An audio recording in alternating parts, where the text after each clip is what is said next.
Srimatre Namaha.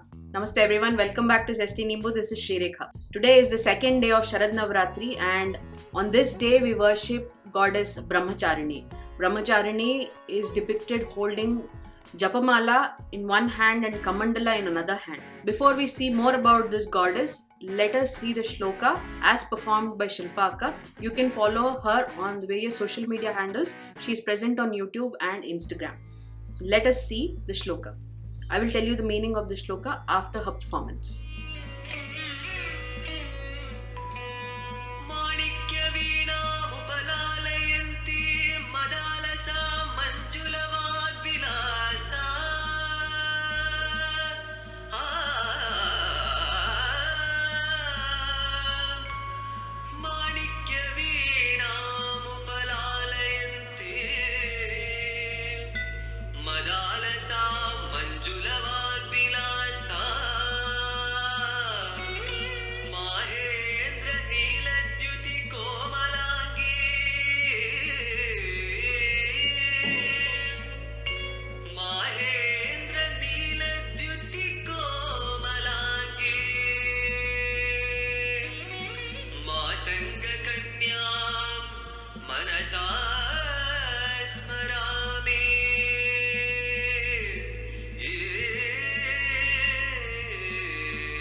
This beautiful shloka is from Shyamala Dandakam written by Mahakavi Kalidas.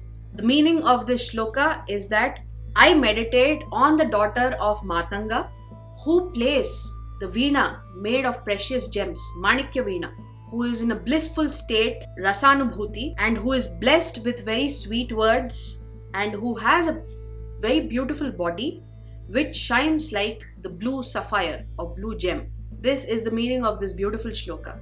So Shyamala Dandakam was written by Mahakavi Kalidas. When he first encounters the goddess, she writes Bijaksharas on his tongue. From then he becomes Kalidas, and at that point he composes this Shyamala Dandakam. Shyamala Devi is one of the 10 avatars of Jagannatha. She is also one of the 10 Mahavidyas. Now let's talk about Brahmacharini.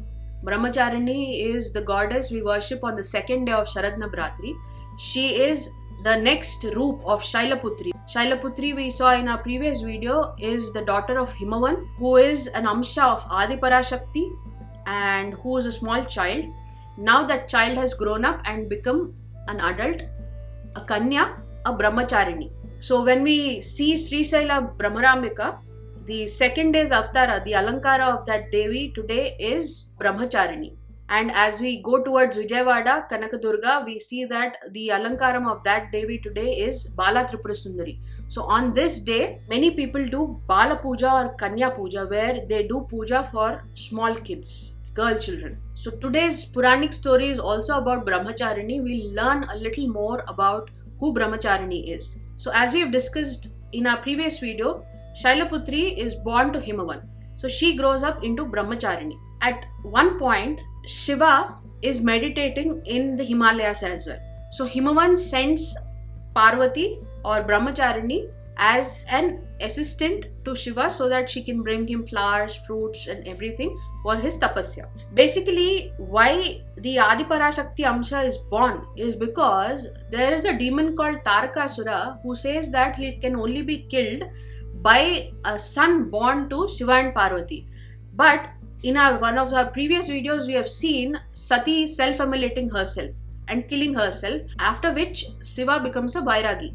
So he keeps roaming about and finally settles down in Himalayas where he starts doing tapasya. How can a child be born to Shiva and Parvati if Shiva is a Vairagi? So due to which Adiparashakti is born as Shailaputri and grows up into Brahmacharini. And once she starts assisting Shiva, who is deep in meditation by bringing flowers and all, the gods, the other devtas, concoct a plan wherein they send Manmadha, the god of love, to hit Shiva with the arrows, flower arrows, Cupid, so that there is a love which is generated for Shiva on Parvati and they get married and they have a child. So for this, they sent Cupid, Manmadha, to hit the love arrows on Shiva. As Parvati Devi is assisting Shiva with the tapasya, God of love comes and hits Shiva with his 5 arrows of flowers. Deep in tapasya, Shiva suddenly wakes up. He sees Parvati as well, and Shiva, in his anger, opens the third eye and he blasts Manmadha. So Manmadha becomes ash. And Shiva at that point in time walks away. Parvati notices this and thinks that it is because of her, and she feels embarrassed and she goes to her parents and says now she's fallen in love with Shiva and she wants to meditate on him so that they end up getting married. So Parvati then leaves her parents' home with a japamala in one hand and a kamandala in one more hand, and then she leaves towards the mountains where she starts meditating on Shiva. This is why she is called Brahmacharini. She is dressed in white and she has a japamala and a kamandala. This beautiful episode has been explained in Kumara Sambhavam by Kalidasa again. This is actually mentioned in Ramayana, from which Kalidasa picked it up and wrote Kumara Sambhavam. We'll discuss more about Kalidasa's works in our future videos. So this is the story of Brahmacharini. So today we have seen the shloka, the meaning of that shloka, and the story about Brahmacharini. Tomorrow we'll talk about Chandraghanta, the third avatar of the goddess. We'll see another shloka and we'll also talk about another story from our Puranas. So if you have liked today's video, do like, share, comment and subscribe to the channel and follow me on all the social media handles. So I'll see you tomorrow. Until then, Namaste, Shri Matre Namah.